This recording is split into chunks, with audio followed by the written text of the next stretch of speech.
It's enough to make a movie executive mad to the maximum. Yes. Might even make them Mad Max. And yeah. So we decided, speaking of Furiosa, we decided that since I had never actually seen this movie, that we would give it a shot. Yeah. And the my experience with this series was the only one I had ever seen was Fury Road, Yeah. which I'm mostly happy because someone invited me to one of those nice Cinebar theaters where it's like the restaurant slash bar, Oh, and yeah. that's what was playing. Oh, yeah. Kind of like a Alamo Draft House type place. Yep. Yeah. Um, yeah. I had seen this movie, Thunderdome and Fury Road. I still have not seen the very first Mad Max yet. So that's my experience with it, and my overall impression is just, eh, it is what it is.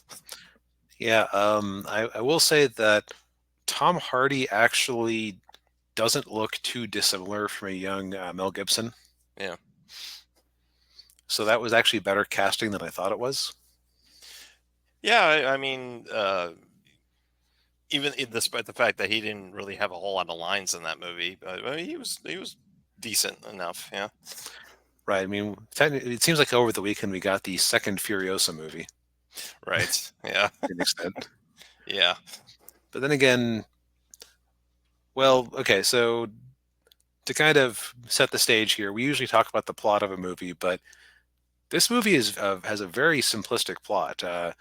In fact, I Mhm. would say this is a story that if you cut down some of the action scenes, could have been a 30-minute episode of a ongoing show about the Road Warrior.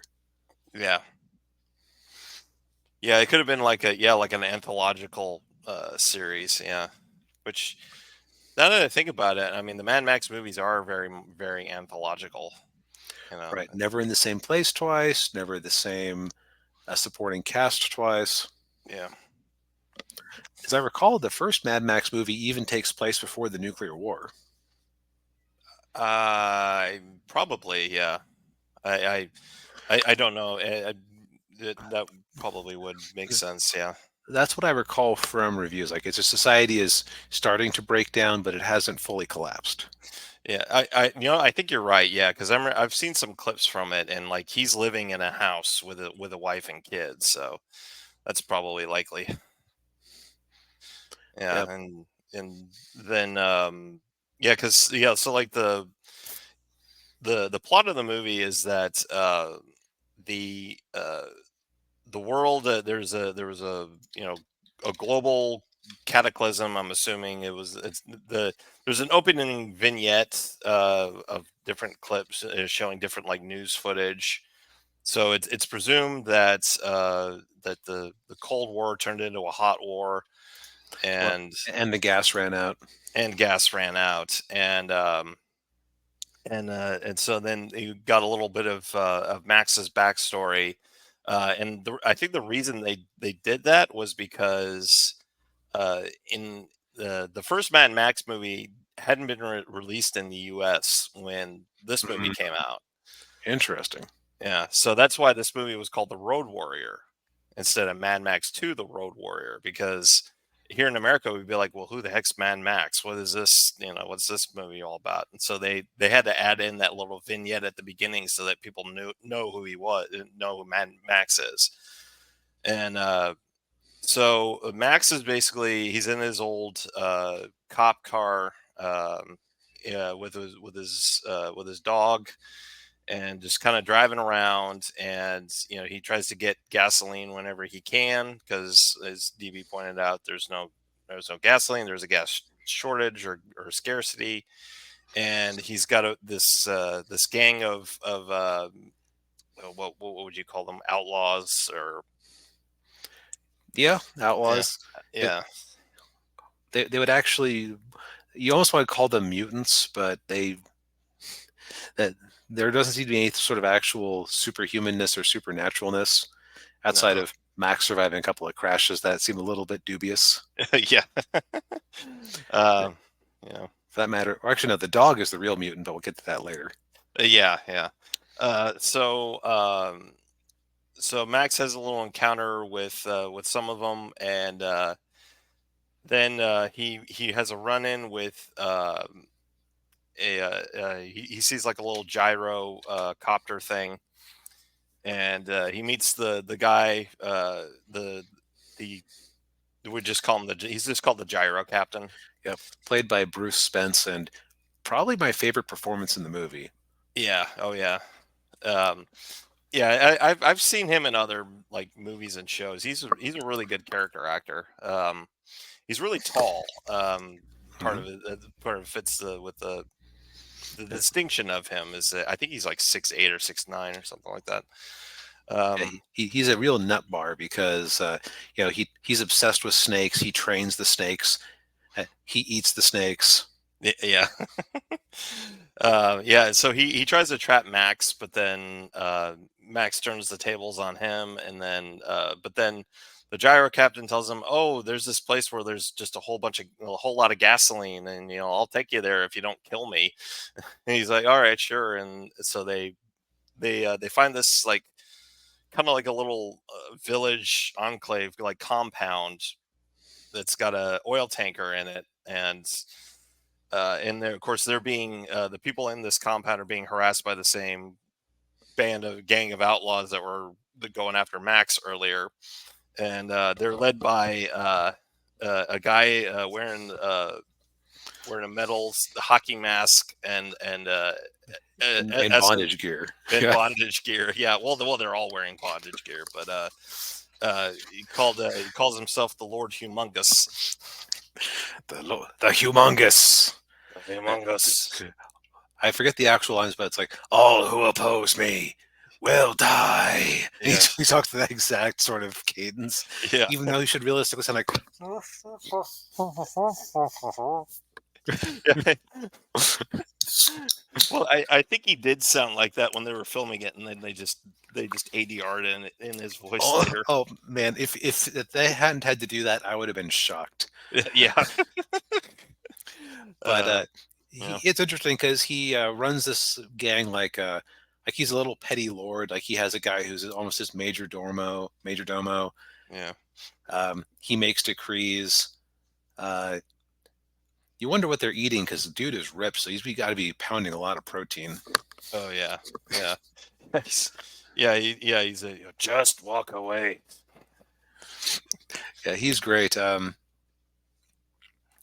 So again, like we said earlier, if you'd cut down some of the action scenes and maybe a couple of complications, you could probably fit the overall plot to this in a 30-minute episode, maybe an hour-long episode of a TV show.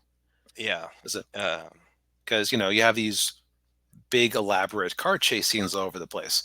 And I will say, having seen Fury Road first, th- this comes across as oh, Fury Road is what George Miller had in his head while he was filming these. yeah. Yeah. Yeah. Fury Road was what he wanted to do. Or Fury Road was what he wanted Road Warrior to be if he had more money. Right. And so I'd say the hallmark of this movie are the elaborate grungy chase scenes. And by grungy, ramshackle vehicles, they're like cars that have been heavily modified using swapped parts. Everyone's dressed in cast off clothes that you almost wonder if there was like a some sort of weird boutique that was the last place that wasn't nuked that had that particular style of clothes in it, because almost everyone is dressed like that. Yeah. Yeah. Um, yeah. And so the people in this compound, they're trying to get out with the gasoline, Yep. but they don't have a vehicle that can haul the tanker. But then Max remembers there was a truck rig that could haul it, so he makes a deal with them that, hey, if I get this for you, you give me as much gasoline as I need, and they agree to it. And of course, you got one of the early car chases in there, Um, and then they want, of course, then the people in the compound want Max to help them actually drive the truck for them. He's like, I don't recall that being part of the deal. Yeah. Yeah, and so then he, you get a little. There's like one little moment in there of drama where the leader of this group is like, oh, he said, what, why do you keep, why do you want to live like this? What happened in your past, and then he figures that, oh, okay, you lost somebody, you lost family, and yeah, he did. He lost his wife and kid, and so yeah, so he just roams around, and he doing the wandering nomad thing, and Yep. His only companion being his old Australian sheepdog. yes, And then, Max drives off with the sheepdog and show's over because everything's okay. And the dog definitely didn't die. yeah, Intentionally shot by one of the guy's crossbows. yeah, and Max didn't blow his car up. Yeah. Um, that was the implausible crash. Not so much implausible that Max himself survived that, because he was really beat up and he actually had a scar that he carried on into the next movie, Yeah, according to Daniel. But yeah, the dog was completely unscathed, even though the dog was not buckled in at all. yeah, yeah, Uh, Realistically, the dog should have been just as banged up as him, but that wouldn't have. It's hard to make a dog act injured like that. mhm, yeah, And actually injuring a dog like that, well, you might actually have the Humane Society go after you the same way that Max decides to stick it to the humongous. yeah, yes, yeah, yeah. And so he gets rescued. Rescued by the gyro captain, I believe. Yep. And Jar Captain flies him back to the compound. He agrees that he's going to drive their tanker. Mhm. And there's a twist ending that is kind of spoiled midway through the chase, if you're paying attention. Yeah, Do we want to say what the spoilers? this movie's over 40 years old. Yeah, Okay, you go know ahead. what? Here is your chance to back out if you don't want to hear it. Yeah, Yeah, Max was the decoy. Max and mhm. everyone on that vehicle was the decoy. Yeah. The tanker was filled with sand. And as DB mentioned, during the chase, the bottom of it got damaged, and you could actually see sand coming out of the bottom. And I actually kind of gaslit myself, going like, "Well, is that just what gasoline kind of looks like when it's spraying out or yeah, like dribbling out and going into the wind and being dispersed like that? Like, that kind Yeah, of looks like sand, but why would the tanker be full of sand?" yeah, She goes to show what I know, that yeah, that was just sand. yeah, yeah. And the actual gasoline was in a bunch of drums and barrels in a school bus. Right? They just stacked up all their vehicles with as much gas as they could carry, and they went north. Yeah, And you find out that the narrator. We didn't really mention this character. yeah, Honestly, the characters in this movie are incredibly simple, yeah, but one of them is this little feral boy yeah. who's With his actually called the Feral Kid in the on IMDb. Yeah, and his weapon of choice is a boomerang. A very Um, sharp boomerang, and he actually has like a little glove that he uses to catch it safely. yeah, yeah, and in the famous scene in the movie when the humongous is giving his speech, the boy throws it at the guy on the right there with the mohawk. Wes is the character's name. He has a little